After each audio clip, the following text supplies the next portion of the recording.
नमस्कार दोस्तों, OCN network में आपका स्वागत है। मैं हूं ओमकार चौधरी।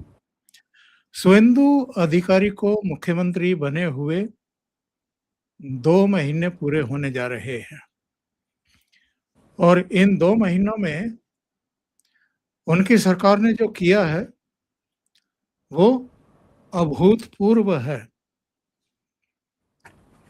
बिलों की बात करें, सुधारों की बात करें, भ्रष्टाचार की बात करें, अतिक्रमण हटाओ आंदोलन की बात करें या अलग-अलग मोर्चों पर जो उन्होंने अभी तक फैसले लिए हैं, स्टेप उठाए हैं, वो बेजोड़ हैं। कई मुख्यमंत्री तो इसके लिए 1 डेढ़ साल, 2 साल आराम से ले जाएंगे। लेकिन जितनी द्रुत गति से उन्होंने काम किए हैं, वैसा अन्यत्र देखने को नहीं मिलता है। बहुत कम समय में उन्होंने अपने को योगी आदित्यनाथ और हिमंता बिस्वा शर्मा की पांत में ले जाकर के खड़ा कर दिया है। उनसे जो अपेक्षाएं हैं उन पर भी जरा चर्चा करेंगे, उनकी जो अभी तक की उपलब्धियां हैं उन पर भी चर्चा करेंगे। लेकिन एक चौंकाने वाली घटना हुई है। पहले आपको याद होगा अखिलेश यादव, वो तो ममता बनर्जी के हारने के दूसरे तीसरे दिन ही पहुंच गए थे एक शॉल लेकर के, और उनको शॉल उड़ाते हुए कैमरों में उनकी आवाज भी कैद हुई थी कि आप हारी नहीं हैं। और ममता बनर्जी पता नहीं इसको तंज रूप में ले रही थी या क्या, पर बहुत खुश तो दिखाई नहीं दे रही थी। पर उन्होंने अखिलेश यादव का स्वागत किया था। अब उनकी पार्टी की राज्यसभा सदस्य और अपने नखरों के लिए विश्वविख्यात जया बच्चन पहुंची हैं मिलने के लिए। 1 घंटा उन्होंने बिताया है ममता के साथ, अभिषेक भी थे, और उसके बाद वो वहां से चली गई हैं। तो क्या करने गई थी, ये जरा इस पर चर्चा करेंगे। दूसरे, चुनाव आयोग ने ऋतुव्रत बनर्जी से ये कहा है कि आपने जो दावा किया है सिंबल पर, इसके लिए जो जरूरी दस्तावेज हैं दावे की पुष्टि के लिए, वो आप चुनाव आयोग में दाखिल करें। कुछ अदालती मामले भी हैं, उन पर भी जरा चर्चा करेंगे। और सीधे जुड़ लेते हैं वरिष्ठ पत्रकार और राजनीतिक समीक्षक पंकज विश्वास के साथ, जो कोलकाता से हमारे साथ जुड़ रहे हैं। पंकज जी, बहुत अभिनंदन, बहुत स्वागत, नमस्कार।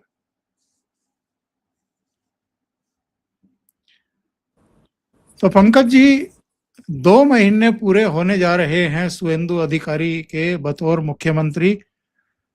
भारतीय जनता पार्टी की सरकार के लगभग 2 महीने और 4-5 दिन बचे हैं।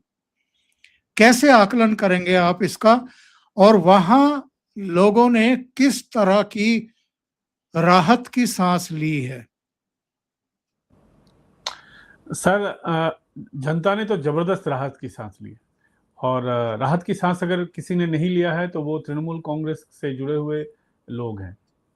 और अगर जनता की बात करें तो वो जनता तो जबरदस्त राहत में है, क्योंकि जनता ने यही सोच के वोट दिया था कि इस बार अगर ममता बनर्जी आ जाएंगी तो पश्चिम बंगाल, शायद पश्चिम बंगाल ना रहे। जो भाजपा के कैडर है या बीजेपी से जुड़े हुए लोग हैं, उनका तो नींद हराम होगा ही, उनका तो जान माल का क्षति होगा ही। लेकिन जो साधारण लोग भी जो थे, वो भी ये सोच रहे थे कि इस बार अगर ममता आ गई तो क्या हम बंगाल में रह पाएंगे। मैं हिंदुओं की बात कर रहा हूँ। तो इसीलिए जो है वो राहत की सांस ले रहे हैं। और जिस तरीके से शुभेंदु अधिकारी जी के नेतृत्व में भाजपा सरकार जिस तरीके से काम कर रही है, वो जनताओं के अपेक्षाओं पर ज्यादातर रूप से वो खरा उतर रही है। और सरकार का जो ज्यादातर काम है वो जनता को भा रहा है। 1-2 काम हो ही सकता है जिसमें जनता सोच सकती है कि इस तरीके से नहीं, उस तरीके से हो सकता है, वो अलग बात है। कोई भी इंसान हर आदमी को खुश नहीं कर सकता। लेकिन अगर मोटे मोटे तौर पे बोले तो अगर 100 काम हुआ है तो कम से कम 95, 96, 97, 98% तक सही काम हुआ है, सही तरीके से हुआ है। इसीलिए जनता बहुत ज़्यादा खुश है शुभेंदु अधिकारी जी से। और पश्चिम बंगाल को विकास की राह पे अगर विकास की राह पे ले जाने वाला जितना भी कदम है, वो हमें बजट में दिखा। सांस्कृतिक जो पुनरुद्धार की चर्चा बीजेपी कर रही थी चुनाव से पहले, या चुनावी वायदों में भी जो था वो हो रहा है। वो डेमोग्राफिकल चेंज हो सकता है। एक्सट्रीमिस्ट लोग जिस तरीके से ममता के राज में बढ़ रहे थे, फल फूल रहे थे, उनको दबाना या उसको खत्म करना, उस राह में भी कदम हो रहा है।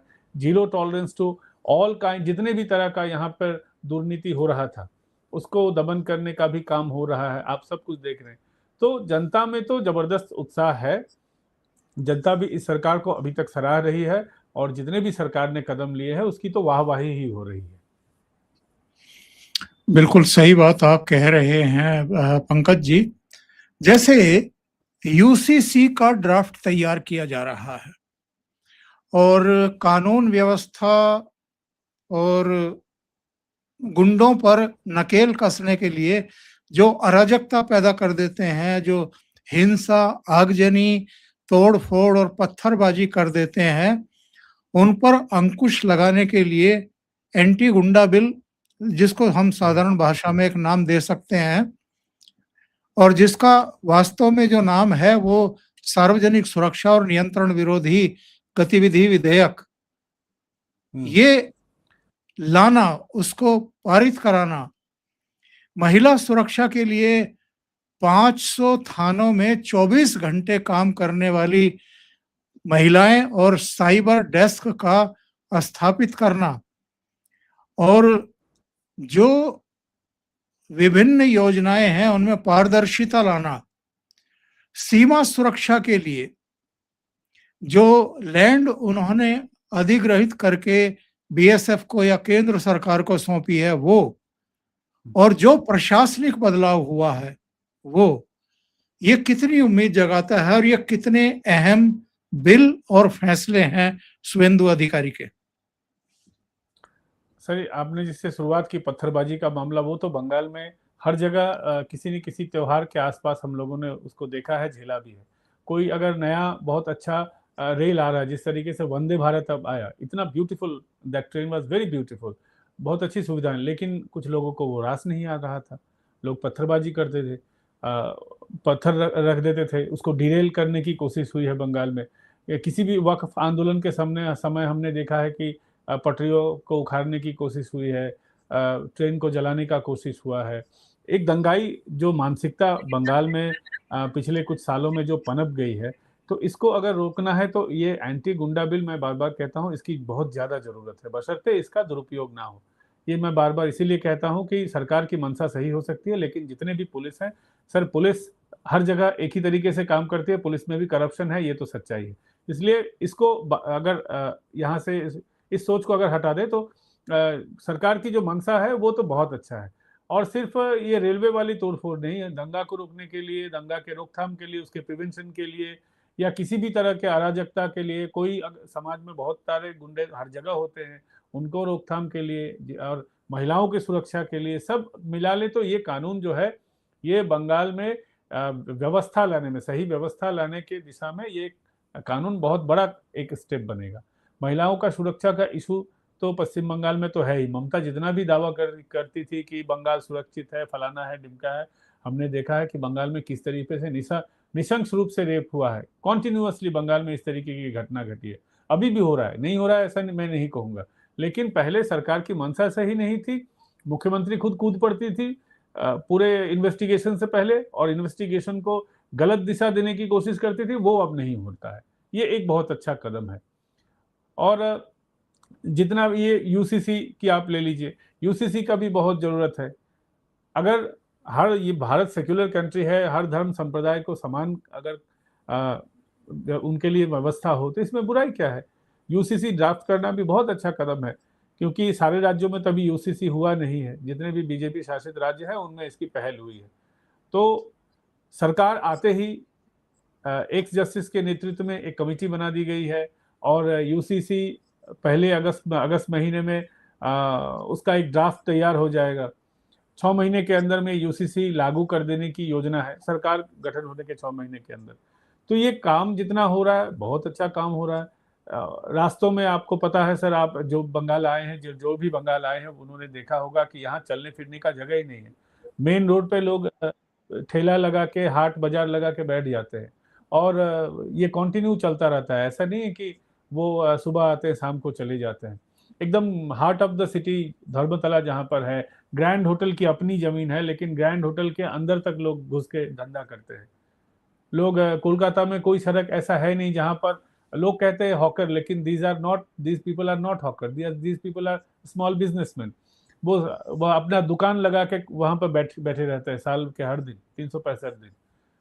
रेलवे के प्लेटफॉर्म के ऊपर चलने फिरने का जगह नहीं था कोलकाता में कहीं में भी। और दूर दूर के जितने भी सिटी हैं, जैसे वर्धमान हो गया, दुर्गापुर हो गया, वहाँ के स्टेशन के प्लेटफॉर्म का भी वही हालत था। तो सरकार ये जो स्वच्छता अभियान चला रही है, क्लींजिंग ऑपरेशन चल रहा है, इसकी बहुत ज़्यादा ज़रूरत थी।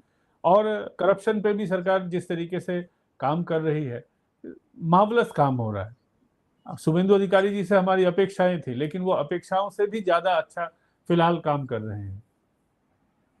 बिल्कुल सही बात आप कह रहे हैं। अच्छा, अब आते हैं जरा कुछ राजनीतिक घटनाक्रम और कुछ कोर्ट कचहरियों के केस की तरफ। जया बच्चन क्यों आई हैं ममता बनर्जी से मिलने के लिए, कुछ पता लग पाया? इनका असली कारण क्या है? सर, ये है कि सामने उत्तर प्रदेश का चुनाव है, और उत्तर प्रदेश के चुनाव में मुझे लगता है कि ममता बनर्जी तो अभी खाली बैठी हुई है, उनके पास तो काम धंधा है नहीं राजनीति करने के लिए। अब तो 5 साल बाद पश्चिम बंगाल में चुनाव होगा, उसके बाद तृणमूल कांग्रेस का कोई भी धरा है, उसकी क्या हालत होगी सही उस समय आकलन हो पाएगा। लेकिन 1 साल के अंदर में ही उत्तर प्रदेश में चुनाव होना है। मुझे लगता है कि समाजवादी पार्टी जो है उत्तर प्रदेश के चुनाव में ममता बनर्जी को लाना चाहती है, या तृणमूल कांग्रेस को वहां पे वो प्रमोट करना चाहते हैं अपने पक्ष में। ये जितनी भी लोकल पार्टीज हैं, आप देख लीजिए बंगाल के इलेक्शन में भी उन्होंने, इससे पहले भी ममता बनर्जी ने एक जमाने में तो आरजेडी से सांठगांठ भी की थी, एनसीपी से भी उनका एफिलिएशन था। एनसीपी को 2011 में ममता बनर्जी ने एक सीट छोड़ा भी था। तो लोकल पार्टीज के साथ जो बीजेपी विरोधी पार्टियां हैं, उनके साथ ममता बनर्जी के पुराने और अच्छे संबंध हैं। तो ये जया बच्चन जो आई हैं, जया बच्चन क्यों आई है तृणमूल कांग्रेस की तरफ से, अभी तक तो ऑफिशियली ये बयान नहीं किया गया, लेकिन हमने देखा है कि ममता बनर्जी के चुनाव हारने के बाद ही समाजवादी पार्टी की तरफ से तृणमूल कांग्रेस से वो पुराना रिश्ता जो है वो फिर से सुलझाने की कोशिश हुई है। लेकिन इसमें एक समस्या ये है कि समाजवादी पार्टी का जो पश्चिम बंगाल का धरा है, जिसको किरणमय नंद जी चलाते हैं, जो लेफ्ट फ्रंट में भी थे, मंत्री भी रह चुके हैं वामपंथी सरकार में, वो ममता बनर्जी को पसंद नहीं करते हैं। उधर से जया बच्चन ममता को प्रेज कर सकती है, या अखिलेश जी आके ममता को ढांढस बंधाने की कोशिश कर सकती हैं, लेकिन किरण मेनन जो समाजवादी पार्टी के यहाँ के नेता है, वो ममता बनर्जी के अगेंस्ट में हमेशा बोलते रहते हैं। तो ये रिश्ता कितना बन पाएगा, इसके ऊपर भी एक क्वेश्चन मार्क है। और सबसे बड़ी बात है कि एक हारी हुई लीडर के ऊपर समाजवादी पार्टी क्यों दांव लगा रहा है, और इससे कितना फायदा उनको आने वाले चुनाव में उत्तर प्रदेश में होगा, ये भी एक बड़ा क्वेश्चन मार्क है। अगर किसी जीते हुए नेता को वहां प्रोजेक्ट करते, बहुत सारी लोकल पार्टीज है, उनको अगर लेके आते तो वो एक दूसरा मोरल बूस्ट होता उनके लिए। जो बंगाल में हार गया है, बड़ी बेइज्जती के साथ हारा है जो, और हारने के बाद जिसकी अपनी पार्टी नहीं बची है, Mamata Banerjee is a political loser right now. उनके पास अब वो एकदम सब कुछ खो चुकी है। उनको उत्तर प्रदेश में ले जाके या उनसे संबंध गहरे करके ये राजनीतिक रूप से समाजवादी पार्टी को इसमें क्या मुनाफा होगा, ये मुझे तो समझ में नहीं आ रहा। सही है, क्योंकि जो बंगाल में लूजर है, जिसकी पार्टी बंगाल में 3 हिस्सों में सीधे सीधे टूटी हुई दिखाई दे रही है, हुमायूं कबीर को भी मिला लें तो 3.5-4 बन जाती है। तो उसकी नेता जो अपने जख्म अभी सहला रही है, मरहम लगा रही हैं, उनको ले जाकर के आप कितनी बड़ी क्रांति कर लेंगे, कितना बड़ा परिवर्तन हो जाएगा। और ममता बनर्जी का बेस भी क्या है उत्तर प्रदेश में, उनका अपना बेस जो है वो खत्म हो गया है, चला गया है, भाग गया है। तो वो उत्तर प्रदेश में कौन सा इनका सहयोग कर पाएंगी? उनका तो खुद ही मनोबल टूटा हुआ है इस समय, पंकज जी। सर, कहीं अगर समाजवादी पार्टी को ये लगता है कि उत्तर प्रदेश पे कम से कम मुझे लगता है कि 1-2 लाख से ज़्यादा ही तो बंगाली होंगे। मुझे एक्चुअली फिगर पता नहीं है, मैं एकदम साफ तौर से कह दूँ। लेकिन मेरे बहुत सब्सक्राइबर हैं जो वहाँ से फ़ोन करते हैं, वो बताते हैं कि बहुत जगह पे उनकी कॉलोनियाँ हैं, बहुत बंगाली लोग वहाँ पे वोटर हैं। अगर उनको खुश करने के लिए अगर ले जाए, तो मुझे जितना पता है वहाँ के बंगाली भी ममता बनर्जी को पसंद नहीं करते हैं। बंगाली जितने भी बाहर रहते हैं, वो ममता बनर्जी के इतने दिनों के किए हुए कांड पे खुश नहीं है। वो बीजेपी से खुश हो सकते हैं, किसी और पार्टी से खुश हो सकते हैं, तो ममता बनर्जी से तो खुश नहीं है। अगर बंगाली को भी रुझाने के लिए, बंगाली लोगों का वोट पाने के लिए भी अगर ये कोशिश है, तो ये भी किया धरा एकदम पूरा ये जो उनका जो इतना वो टाइम वेस्ट कर रहे हैं, वो सच में वेस्ट ही हो जाएगा। उससे अच्छा होता समाजवादी पार्टी खुद से उनको रुझाने का कोशिश करती या खुद से उनका वोट पाने का कोशिश करती अपने दमखम पे, तो वो कहीं भी काम कर भी सकता था। हालांकि करेगा, मैं ऐसा नहीं बोलता हूँ, लेकिन कर भी सकता था। लेकिन ममता को ले जाकर और ज्यादा वो बंगाली लोगों को भी, वहां के वोटर को भी नाखुश कर देंगे। तो इससे कहाँ किस कनेक्शन से वो ले उनको ये टाइम वेस्ट कर रहे हैं, ये मुझे पता नहीं चल रहा है अभी तक। अब इस कार्यक्रम के सबसे महत्वपूर्ण सेगमेंट पर आते हैं और वो ये है कि चूंकि मामला अब चुनाव आयोग पहुंच गया है, ऋतव्रत बनर्जी बाकायदा याचिका लेकर के या निवेदन लेकर के वहां पहुंच चुका है और उन्होंने, ममता बनर्जी भी पहुंची रही होंगी या पहुंच गई होंगी। अब दोनों पक्षों से इनके सबूत मांगे जाएंगे। आप क्या कहते हैं, बचा पाएंगी क्या टीएमसी को Mamata Banerjee? Sir, election commission ने 6 जुलाई को ममता बनर्जी के धड़े को समय दिया है कि आप अपना पक्ष रखें, डॉक्यूमेंट्री एविडेंस या आपका जो कुछ है आप अपना पक्ष रख सकते हैं विद डॉक्यूमेंट्री एविडेंस। तो ममता बनर्जी के पक्ष के लोगों का कहना है कि ऋतव्रतो शिविर के बहुत सारे लोगों का प्रस्तावक ममता बनर्जी थी, और सबसे बड़ी बात है कि ममता बनर्जी को चुना गया था सर्वभारतीय सम्मेलन करके, जहां पर मेघालय, त्रिपुरा सहित दूसरे राज्यों के लीडर्स को भी बुलाया गया था और वहां सर्वसम्मति क्रम में ममता बनर्जी को अधिवेशन बुलाकर चुना गया था। ममता बनर्जी ये भूल जा रही हैं कि ऋतव्रत बनर्जी के पक्ष ने भी अधिवेशन बुलाया था। अगर तृणमूल कांग्रेस का जो संविधान है, पार्टी का जो संविधान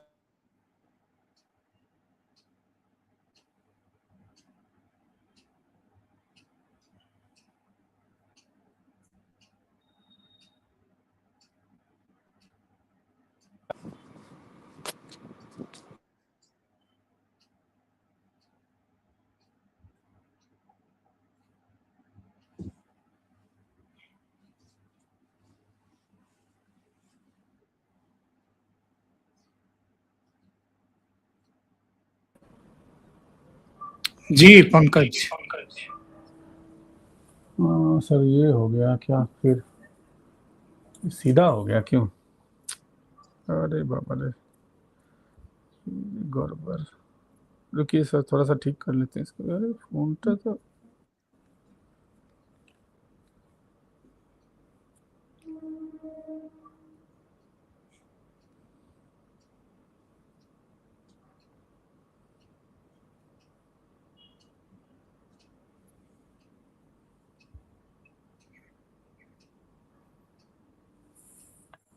हाँ अब सही है सर, फोन आ गया था एक। जी।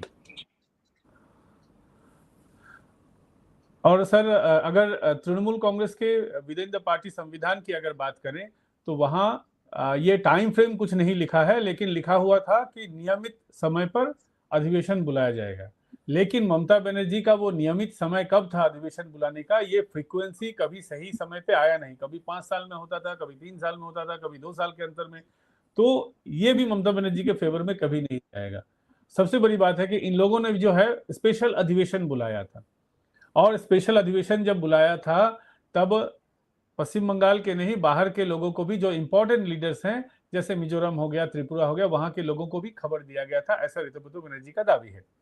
और वो काउंसिलर्स को, सिर्फ विधायक नहीं, उन लोगों ने लोकल जो स्तर के जो नेता है, जिला परिषद स्तर पे, पंचायत स्तर पे, नगरपालिका स्तर पे, इस स्तर पे भी इन लोगों ने खबर दिया था, और वहां का उन लोगों का भी समर्थन इनको प्राप्त है। फलस्वरूप ममता बनर्जी जो तथ्य दे रही हैं वो उस तथ्य पे उतना ज्यादा इलेक्शन कमीशन खुश होगा या उस पर राजी होगा, ये मुझे नहीं लग रहा है। क्योंकि सबसे ज्यादा अगर समर्थन की बात हो तो सबसे ज्यादा समर्थन तो ऋतुव्रत बनर्जी के पास है, ममता के पास तो है ही नहीं, तो ममता तो वहीं पे लूज कर जाएगी। और जो सांसदों का धड़ा त्रिपुरा की किसी पार्टी के हवाले हो चुका है, उनकी क्या भूमिका होगी? और दूसरे, इसी के साथ इस बात का भी जरा जवाब दीजिए कि विधिवत अगर पार्टी बन जाती है और हवाले चली जाती है ऋतुव्रत बनर्जी के, तो फिर वो जो त्रिपुरा की पार्टी में शामिल हुए हैं, उनकी स्थिति क्या रहेगी? वो अलग ही रहना चाहते हैं क्या? काकोली घोष वगैरह और जितने भी शताब्दी रॉय और जितने भी आपके मेंबर ऑफ पार्लियामेंट हैं। बंगाल की राजनीति में अभी जो उथल पुथल चल रहा है और बंगाल में जिस तरीके का क्रैकडाउन चल रहा है, वो बंगाल की राजनीति से दूर ही रहना चाहते हैं। काकोली घोष दस्तीदार, सुदीप बनर्जी, रचना बनर्जी एटसेट्रा जितने भी लोग हैं, सब ममता से भी दूर रहना चाहते हैं और बंगाल की जो अभी उथल पुथल भरी राजनीति है इससे भी दूर आराम से रहना चाहते हैं।